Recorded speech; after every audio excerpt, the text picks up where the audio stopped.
Welcome. Tales of the Getaway Guy, an adventure into 23 years of TV getaways all across New York State and beyond. Our travels will also venture into 23 years of radio days where my broadcasting career began. Hold on, I've got everything you're going to need for your next getaway. Hello again, Mike O'Brien, your getaway guy. Wow, here we are, middle of winter. It's freezing outside. Got the old flannel working today. We've got a good show for you today. If you like travel, this is the show to be at.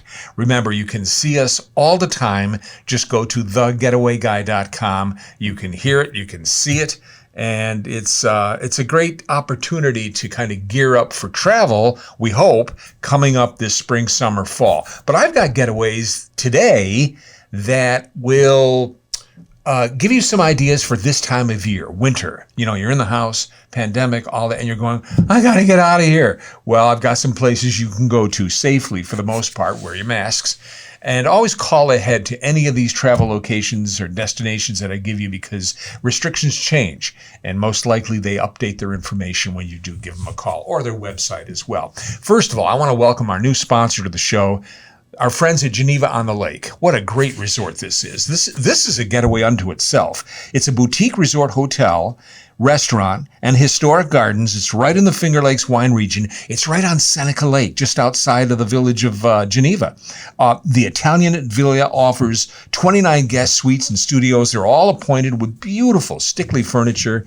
In the summer, they've got this huge 70-foot swimming pool, absolutely amazing and beautiful. This is truly a gem in the Finger Lakes, Geneva on the Lake. Now, this time of year, think about winter getaways. They have specials. Also think about February 14, Valentine's Day. You know, a little romantic idea, a great getaway, Geneva on the Lake. It's extraordinary, and I'll bet you've passed by it and didn't even know it. Just outside of Geneva, if you're in Rochester or Syracuse, it feels like you're a million miles away, yet you're not that far from home.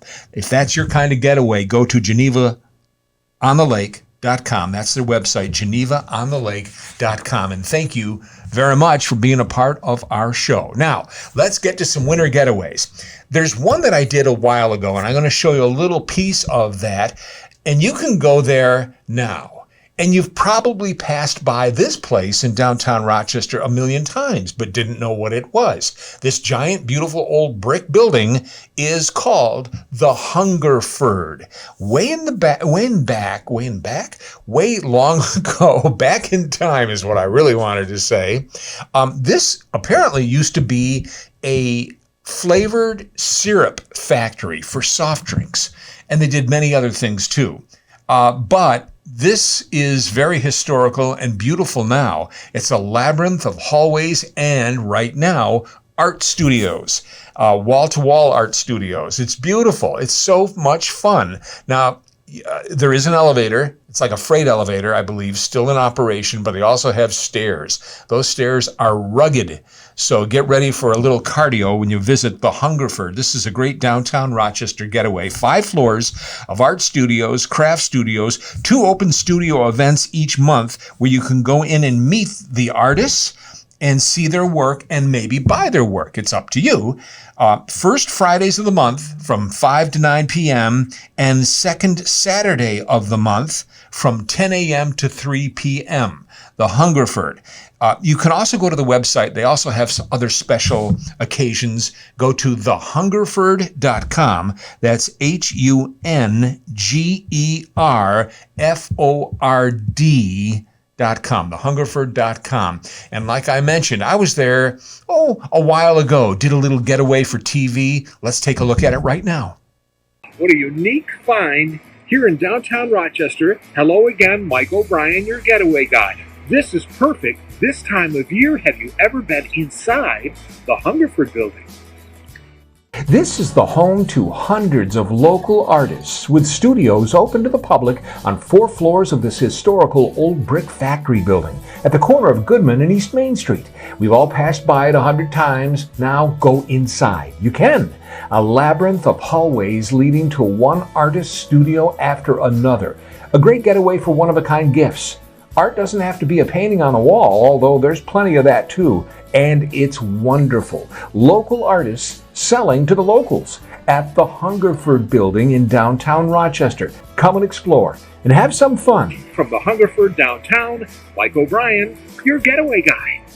There you have it, the Hungerford. Great getaway in Rochester, thehungerford.com. Check it out. I think you'll like it. If you've never been inside, I think you'll be delighted, especially if you're into artwork. And even if you're not, it's really a great place to go. It's one of our little hidden gems here in Rochester.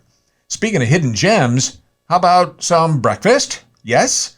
I didn't even get my breakfast this morning before taping here our show, so I may go there after this. Could we hurry this up a little bit? Jim's on Main. It's a great little diner restaurant. You may have been by it. It's down from the Auditorium Theater on Main Street. If you want a great breakfast, cheap, you'll find exactly that at Jim's on Main. I've been going there forever. They make their own homemade coffee cake. This particular kind was cherry pistachio. What? It's just so good. Plus their eggs and their pancakes and the cup of coffee that never goes away completely because they keep refilling it. I love Jim's. I love the people there, Elena and Stavros and Laura and Victoria and the guys behind the grill, Paul and Mo. They're all, and they're just, it's a family kind of a thing. It's a family operation. Check it out if you're looking for breakfast. Jim's on Main. And they also have Jim's at the mall at Grease Ridge Center. By the way, they're closed on Mondays. Jim's on Main is closed on Mondays, at least for the time being. Now, let's get back to Winter Getaways. This one is like a hidden gem in central New York. I did this getaway many years ago. And I was looking for a winter getaway. And I couldn't come up with anything. You know, I had to do this every Thursday. I had to come up with something. And one of our photographers at Channel 9, Helen Moore, she won't be upset that I've used her name. She was great. And she turned me on to this place. She said her brother makes a pilgrimage there. How many times do you use that word in your life? Pilgrimage. There every year for books. The Power of the Page lives in Deansboro, New York. Joe, by the way, do you have a Timfroll, a little Timpani? Because you're going to need it right now. Deansboro is such a small town. It is so small. I have to do this. The sign when you drive into town that says "Welcome to Deansboro" says the same thing on the other side of it. Okay, I think it's funny. A lot of people don't laugh. But anyway, Deansboro, New York. It's south of Clinton, New York, near... See, there's something wrong here. Keep rolling. We don't care. As Gervaisi says, I don't care. What's his name? Rick Gervaisi? By the way, his show Afterlife is awesome. It's so well written, and it's just a beautiful show. It's on Netflix. I digress. Back to Deansboro, New York. Back to reality in the middle of winter. If you love books, this is a bookstore inside an old giant barn in the middle of nowhere. Again, Deansboro is central New York, south of Clinton, New York, near Hamilton College, not far from Syracuse, or Utica, I should say, not far from Utica, off the Thruway.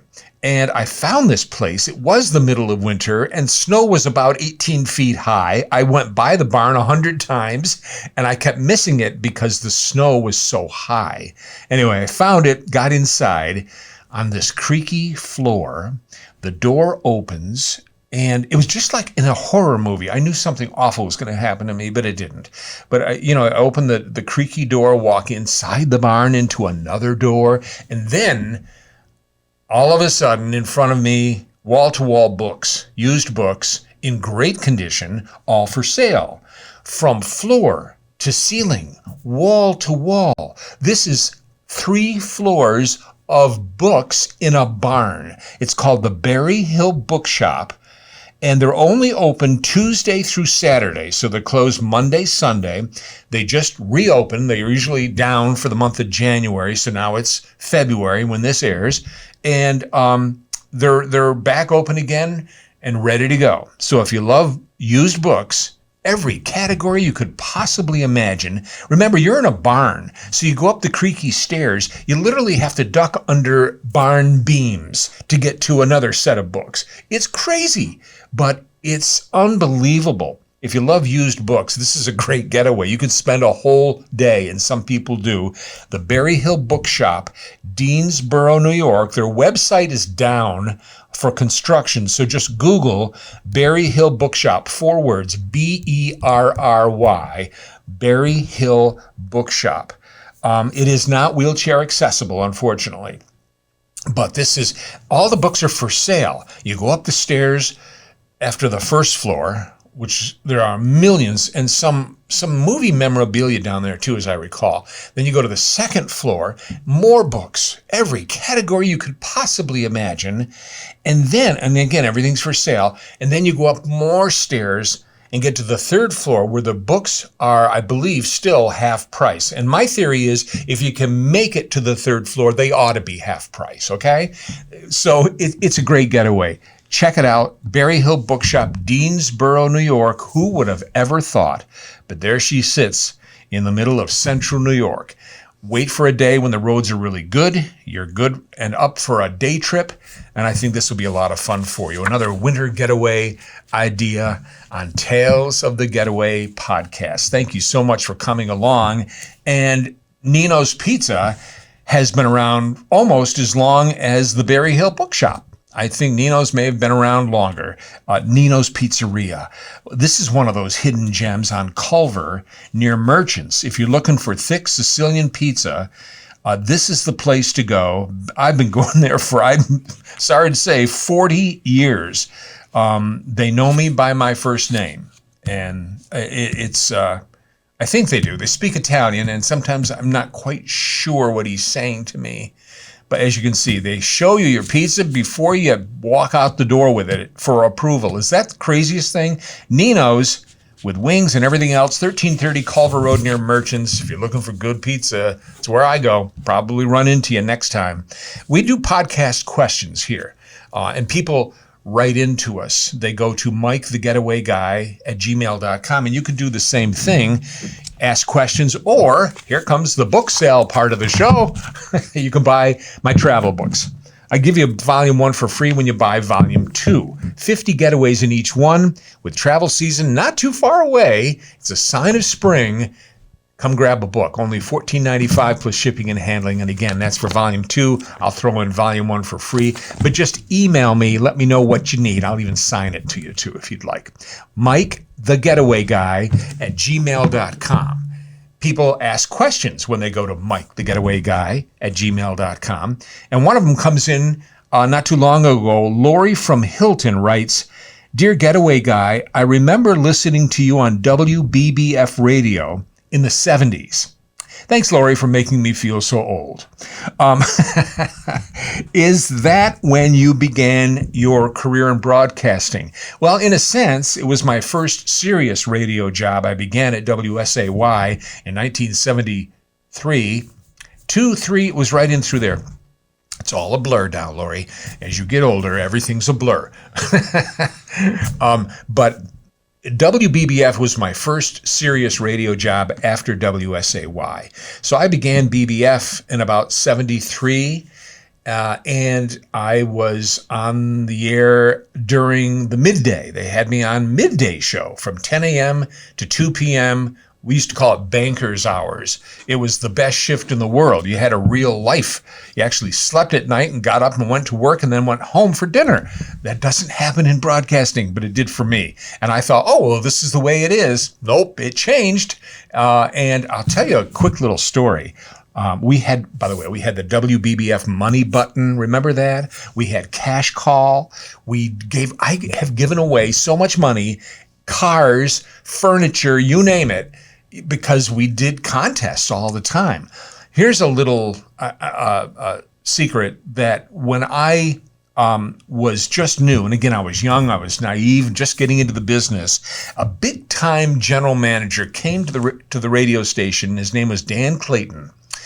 And Dan was, how shall we say, difficult to work for. This was my first experience with somebody that was like, boom, that kind of guy, okay?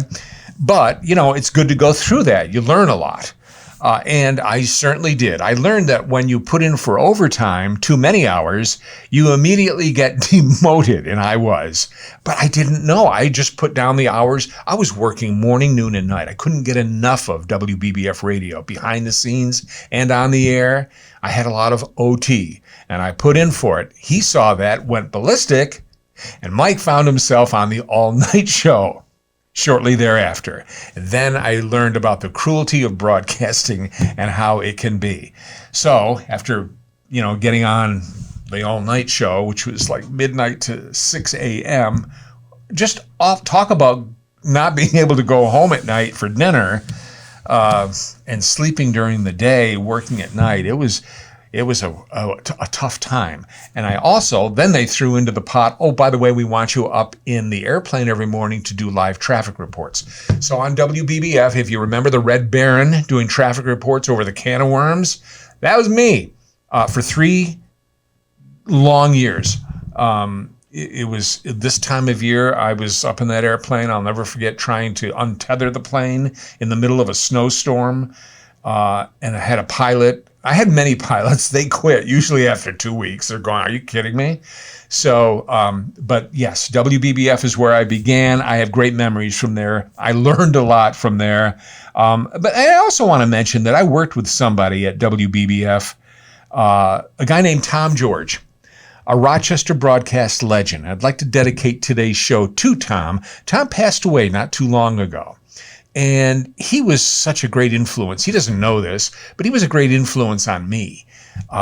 We lost touch later in years. Occasionally we would touch base. It was very rare, and sometimes you regret that. So I think the lesson learned is don't forget your friends. If time passes and life's change, still stay connected with the people that were a big part of your life. Tom was for me, and we had some good times. Tom began on WBBF. He was just a teenager, I think, and he was a huge star as a DJ. And then he went on later to do traffic. You may remember hearing Tom on TV and radio doing traffic. He was on TV for a while.